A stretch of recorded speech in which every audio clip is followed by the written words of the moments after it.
Bonjour à tous et à toutes, j'espère que vous allez bien. Je voulais vous faire un petit coucou en vidéo pour vous donner un petit message d'espoir et de confiance et de foi. Voilà, je ne sais pas comment vous avez traversé ces derniers 10 jours avec des énergies absolument monumentales et bon, ça va pas s'arrêter tout de suite. Donc même si on est dans un portail puissant d'ouverture, de téléchargement, de belles choses, de belles énergies, forcément ça vient bousculer, ça vient brasser parce qu'on continue en fait de purger tout ce qui est à transmuter, que ce soit au niveau individuel ou collectif, et parfois c'est pas, même souvent disons, même tout le temps en fait, c'est très désagréable. Mais comme je dis toujours aux personnes que j'accompagne et à moi-même, c'est un très bon rappel, n'est-ce pas? Quand ça remonte, quand on voit le noir, l'ombre, pour pas dire la merde, c'est que si c'est là, si ça se monte, c'est que c'est prêt à être travaillé, à être libéré, à être transmuté, à être guéri. Donc même si on a l'impression qu'on voit pas le bout, que c'est lourd, qu'on ne sait plus trop quoi faire, penser, etc. En fait, l'invitation, c'est juste d'être là et de se laisser traverser par ce qui se passe. Donc voilà, je crois que je l'ai dit dans quelques posts, mais personnellement, la semaine dernière, j'étais vraiment pas bien. J'ai eu des cauchemars assez puissants, assez métaphoriques, symboliques de ce qu'on traverse actuellement au niveau collectif. Sur le plan individuel, j'ai eu des remontées de choses que j'avais pas eues depuis une dizaine d'années. Comme on dit en anglais, des triggers, hein, des choses qui viennent appuyer sur des anciennes blessures, etc.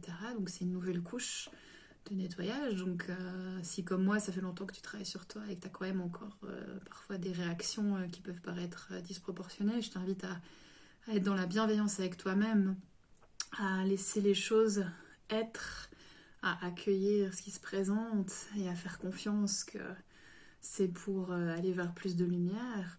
Donc tant sur le niveau individuel que sur le plan collectif.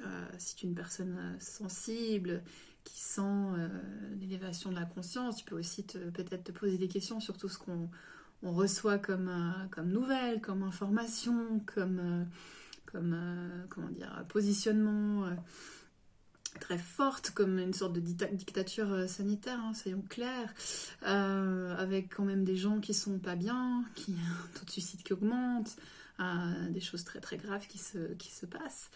Et aussi comment dire, on voit, disons, la vraie nature de certaines personnes, de la profondeur de ces ondes, de la corruption, du désir de pouvoir, de contrôle des uns sur les autres.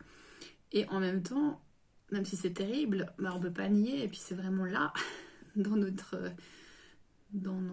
visage, devant nous, on est obligé de le voir. Et donc si c'est là, si c'est vu, c'est que voilà, c'est prêt. Et qu'on est en train de le purger, même si bien sûr ça va prendre du temps, puisqu'on le sait, quand on travaille sur soi au niveau individuel, il y a un processus de deuil qui se met en place. Donc même si on a envie d'évoluer vers quelque chose d'autre, qu'on est tiré par un changement, il y a une résistance, il y a un côté de nous qui nous tire vers le bas, qui ne veut pas perdre cette chose, que ce soit une pensée, une croyance, une situation, parce qu'au fond de nous c'est connu et c'est là et c'est notre identité, et donc ça veut dire accepter de laisser ça pour aller vers autre chose. Donc on passe par tout un tas de choses, le déni, la colère, la peur, etc., jusqu'à qu'on arrive à l'acceptation, la résilience et l'intégration. Donc ça c'est au niveau individuel, ça prend du temps. Donc au niveau collectif, tu peux t'imaginer que ça va prendre encore plus de temps, et c'est là qu'on est appelé à être des piliers de lumière. Mais des piliers de lumière, ça veut pas dire que t'as pas le droit d'avoir des crises de panique, des crises de colère, des crises de rage, et tout un tas et de la tristesse aussi, hein, par rapport à ce deuil. Donc je t'invite vraiment à te reposer, t'écouter. Si tu as besoin de dormir plus, dors plus, parce qu'il se passe beaucoup de choses à travers les rêves. On travaille dans les cellules, on reçoit plein de choses. Donc si tu es déjà quelqu'un qui était dans le travail et la conscience de toi depuis longtemps, et ben tu vas pouvoir recevoir des nouvelles formes, des nouvelles manières de recevoir l'information. Et si tu es quelqu'un qui commence à s'ouvrir à ça, tu vas voir, tu vas ouvrir tes perceptions subtiles, ça va être très puissant. Mais c'est aussi déstabilisant, c'est aussi bouleversant. Et l'invitation dans ce moment, c'est vraiment juste de se reposer autant que possible.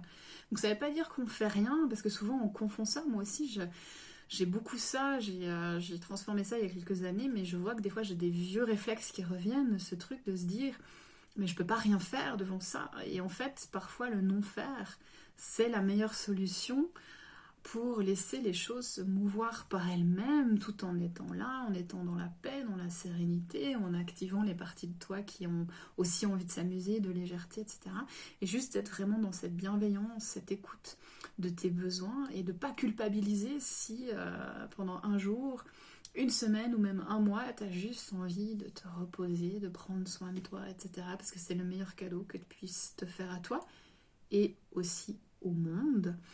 Et juste pour finir, vraiment, dormir, c'est un vrai cadeau. Et si, comme moi, tu travailles beaucoup la nuit, que tu t'en rends compte ou pas, je te promets qu'il y a vraiment beaucoup de choses qui se passent au niveau de l'inconscient. Donc, je te disais au début de la vidéo, moi, j'ai eu des cauchemars, mais j'ai aussi fait un rêve la nuit dernière. Et c'est là, en fait, que je voulais partager ce message d'espoir. C'est que j'ai rêvé que j'étais avec d'autres personnes, d'autres travailleurs de lumière, on va dire ça comme ça, puisqu'il faut se donner une étiquette et un nom. Et en fait, on diffusait, on sprayait, je sais pas trop, c'est difficile à décrire, des graines de cristaux, des graines de sable. Et en fait, ces graines représentaient la conscience.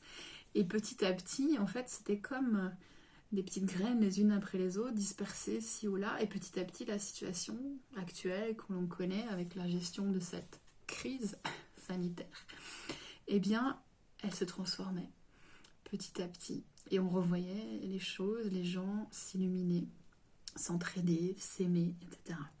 Et je pense vraiment, sincèrement, qu'on est dans cette mouvance et que ça va le faire et qu'on va retomber sur nos pattes et qu'on va ressortir beaucoup plus grand, beaucoup plus fort, beaucoup plus connecté, beaucoup plus humain.